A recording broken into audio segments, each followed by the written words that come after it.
Caissa, or The Game of Chess, a poem by Sir William Jones. Of armies on the checkered field arrayed, and guiltless war in pleasing form displayed, when two bold kings contend with vain alarms, in ivory this and that in ebon arms, sing, sportive maids that haunt the sacred hill of Pindus and the famed Pyrean rill. Thou, joy of all below and all above, mild Venus, queen of laughter, queen of love, leave thy bright island, where on many a rose and many a pink thy blooming train repose. Assist me, goddess, since a lovely pair command my song, like thee divinely fair, near yon cool stream, whose living waters play, and rise translucent in the solar ray, beneath the covert of a fragrant bower, where spring's nymphs reclined in calm retreat, and envying blossoms crowded round their seat. Here Delia was enthroned, and by her side the sweet Sirena, both in beauty's pride. Thus shine two roses, fresh with early bloom, that from their native stalk dispense perfume, their leaves unfolding to the dawning day, gems of the glowing mead and eyes of May. A band of youths and damsels sat around, their flowing locks with braided myrtle bound. Agatis in the graceful dance admired, and a gentle Thyrsis by the muse inspired, with Sylvia, fairest of the mirthful train, and Daphnis, doomed to love yet love in vain. Now, whilst a purer blush o'erspreads her cheeks, with soothing accents thus Sirena speaks. The meads and lawns are tinged with beamy light, and wakeful larks begin their vocal flight, whilst on each bank the dewdrops sweetly smile. What sports, my Delia, shall the hours beguile? What heavenly notes, prolonged with various art, charm the fond ear, and warm the rapturous heart? At distance shall we view the sylvan chase, or catch with silken lines the finny race? Then Delia thus: or rather, since we meet by chance assembled in this cool retreat, in artful contest let our warlike train move well directed o'er the field preside. No prize we need, our ardour to inflame, we fight with pleasure if we fight for fame. The nymph consents. The maids and youths prepare to view the combat, and the sport to share. But Daphnis most approved the bold design, whom love instructed and the tuneful nine. He rose, and on the cedar table placed a polished board, with differing colours graced. Squares 8 times 8 in equal order lie, these bright as snow, those dark with sable dye, like the broad targets by the tortoise borne, or like the hide by spotted panthers worn. Then from a chest with harmless heroes stored, o'er the smooth plain 2 well-wrought hosts he poured. The champions burned their rivals to assail, twice 8 in black, twice 8 in milk-white mail, in shape and station different as in name, their motions various, not their power the same. Say, Muse, for Jove has naught from thee concealed, who formed the legions on the level field? High in the midst the reverend kings appear, and all the rest their pearly sceptres rear. One solemn step, majestically slow, they gravely move, and shun the dangerous foe. If e'er they call, the watchful subjects spring, and die with rapture if they save their king. On him the glory of the day depends, he once imprisoned all the conflict ends. The queens exulting near their consort stand, each bears a deadly falchion in her hand. Now here, now there, they bound with furious pride, and thin the trembling ranks from side to side. Swift as Camilla flying o'er the main, or lightly skimming o'er the dewy plain. Fierce as they seem, some bold plebeian spear may pierce their shield, or stop their full career. The valiant guards, their minds on havoc bent, fill the next squares, and watch the royal tent. Though weak their spears, though dwarfish be their height, compact they move, the bulwark of the fight. To right and left the martial wings display their shining arms, and stand in close array. Behold, 4 archers eager to advance, send the light reed and rush with sidelong glance. Through angles ever they assault the foes, true to the colour which at first they chose.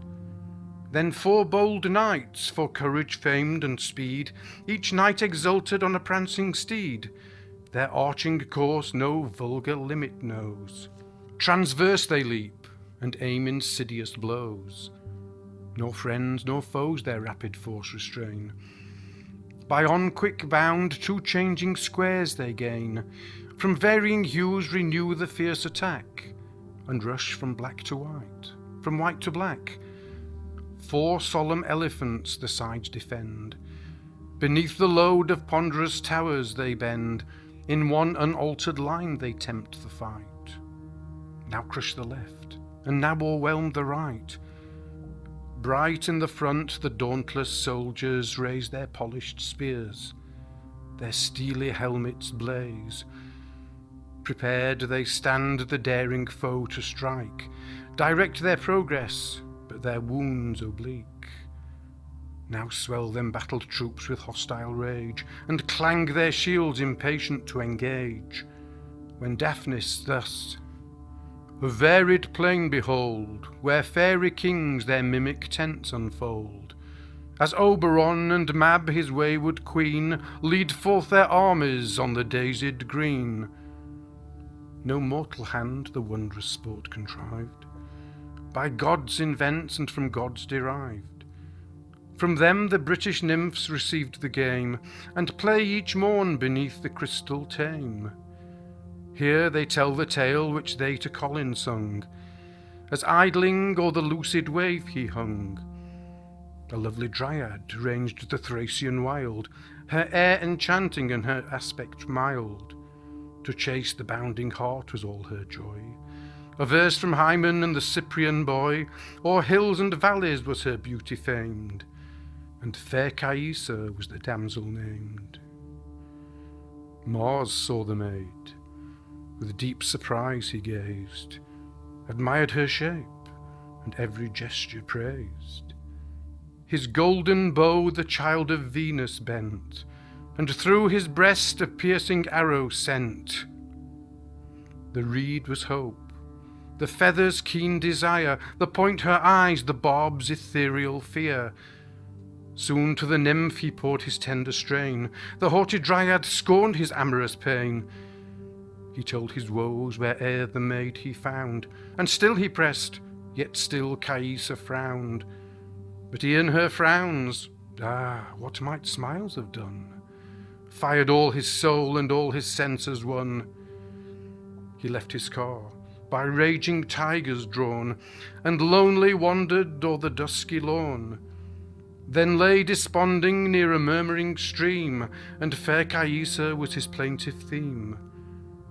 A naiad heard him from her mossy bed, and through the crystal raised her placid head, then mildly spake, "O thou whom love inspires, thy tears will nourish, not allay thy fires. The smiling blossoms drink the pearly dew, and a ripening fruit the feathered race pursue.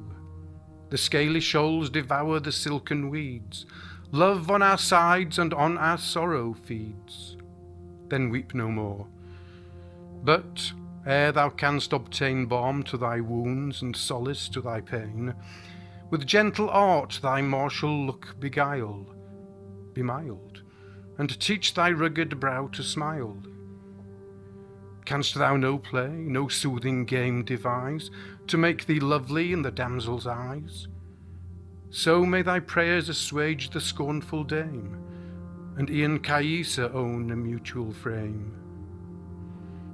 "Kind nymph," said Mars, "thy counsel I approve. Art, only art, her ruthless breast can make. But when, or how, thy dark discourse explain, So may thy stream ne'er swell with gushing grain, so may thy waves in one pure current flow, and flowers eternal on thy border blow. To whom the maid replied with smiling mien, Above the palace of the Paphian queen, Love's brother dwells, a boy of graceful port, by gods named Euphron, and by mortals sport. Seek him, to faithful ears unfold thy grief, and hope ere morn return a sweet relief.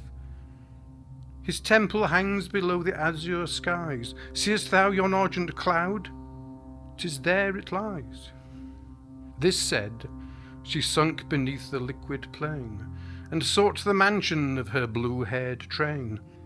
Meantime, the god, elate with heartfelt joy, had reached the temple of the sportful boy. He told Caissa's charms, his kindled fire, the Naiad's counsel and his warm desire. Be swift, he added, give my passion aid, a god requests. He spake, and sport obeyed. He framed a tablet of celestial mould, inlaid with squares of silver and of gold. Then of two metals formed the warlike band. He taught the rules that guide the pensive game, and called it Caissa from the Dryad's name. Whence Albion's sons, who most its praise confess, approved the play and named it thoughtful chess. The god delighted, thanked indulgent sport, then grasped the board and left his airy court. With radiant feet he pierced the clouds, nor stayed till in the woods he saw the beauteous maid. Tired with the chase, the damsel set reclined, her girdle loose, her bosom unconfined, and stood before her on the flowery lawn. Then showed his tablet. Pleased the nymph surveyed the lifeless troops in glittering ranks displayed.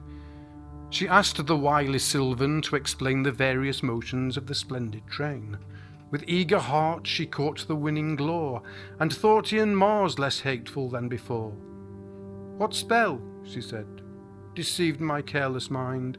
The god was fair, and I was most unkind. She spoke, and saw the changing fawn assume a milder aspect, and a fairer bloom. His wreathing horns that from his temples grew flowed down in curls of bright celestial hue. The dappled hairs that veiled his loveless face blazed into beams and showed a heavenly grace. The shaggy hide that mantled o'er his breast was softened to a smooth transparent vest, that through its folds his vigorous bosom showed, and nervous limbs where youthful ardour glowed. Had Venus viewed him in those blooming charms, not Vulcan's net had forced her from his arms. With goat-like feet no more he mocked the ground, but braided flowers his silken sandals bound. The Dryad blushed, and as he pressed her smiled, whilst all his cares one tender glance beguiled. He ends, "To arms!" the maids and striplings cry. "To arms!" the groves and sounding vales reply. Sirena led to war the swarthy crew, and Delia those that bore the lilies hue. Who first, O Muse, began the bold attack? The white refulgent or the mournful black? Fair Delia first, as favouring lots ordain, moves her pale legions toward the sable train. From thought to thought her lively fancy flies, whilst o'er the board she darts her sparkling eyes. At length the warrior moves with haughty strides, who from the plain the snowy king divides. With equal haste his swarthy rival bounds, his quiver rattles and his buckler sounds. Ah, hapless youths, with fatal warmth you burn, laws ever fixed forbid you to return. Then from the wing a short-lived spearman flies, unsafely bold, and see, he dies, he dies. The dark-browed hero with one vengeful blow of life and place deprives his ivory foe. Now rush both armies o'er the burnished field, hurl the swift dart and rend the bursting shield.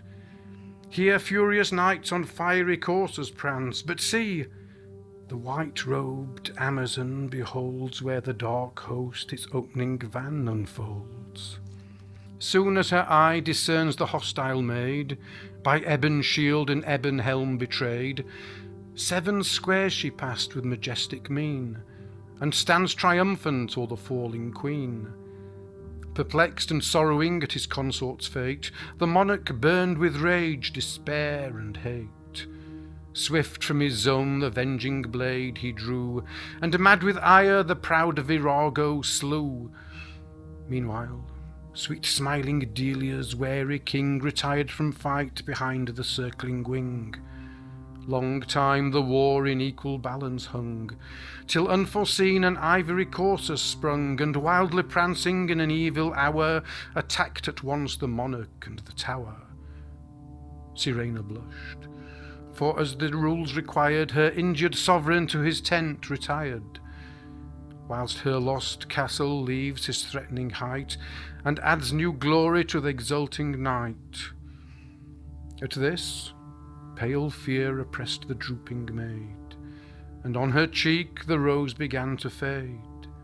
A crystal tear, that stood prepared to fall, she wiped in silence and concealed from all.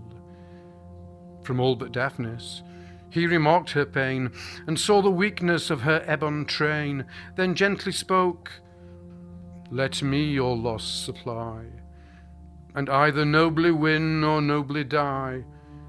Me oft has fortune crowned with fair success, and led to triumph in the fields of chess."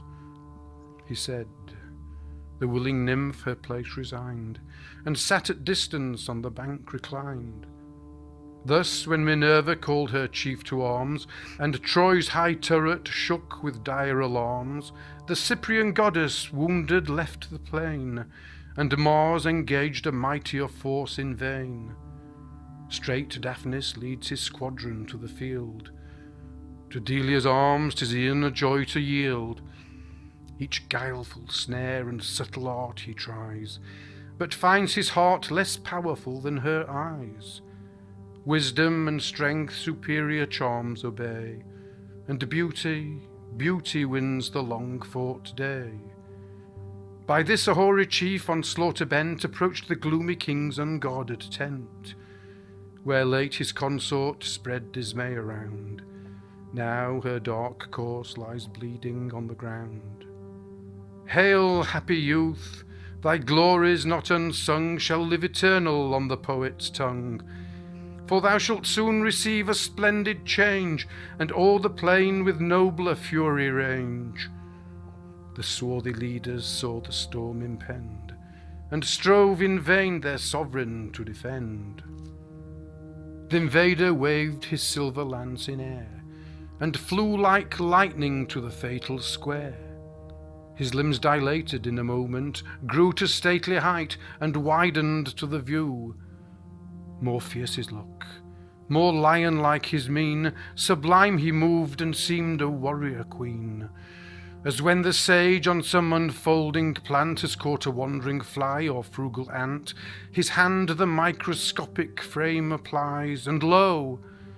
a bright-haired monster meets his eyes. He sees new plumes in slender cases rolled, here stained with azure, there bedropped with gold. Thus on the altered chief both armies gaze, and both the kings are fixed with deep amaze. The sword, which armed the snow-white maid before, he now assumes, and hurls the spear no more. He springs indignant on the dark-robed band, and knights and archers feel his deadly hand. Now flies the monarch of the sable shield, his legions vanquished o'er the lonely field. So when the morn by rosy coursers drawn, with pearls and rubies sows the verdant lawn, whilst each pale star from heaven's blue vault retires, still Venus gleams, and last of all expires. He hears, where'er he moves, the dreadful sound. Check the deep vales, and check the woods rebound. No place remains. He sees the certain fate, and yields his throne to ruin, and checkmate. A brighter blush o'erspreads the damsel's cheeks, and mildly thus the conquered stripling speaks. A double triumph, Delia, hast thou won, by Mars protected and by Venus' son. The first with conquest crowns thy matchless art, the second points those eyes at Daphnis' heart. She smiled. The nymphs and amorous youths arise, and own that beauty gained the nobler prize. Low in their chest the mimic troops were laid, and peaceful slept the sable hero's shade.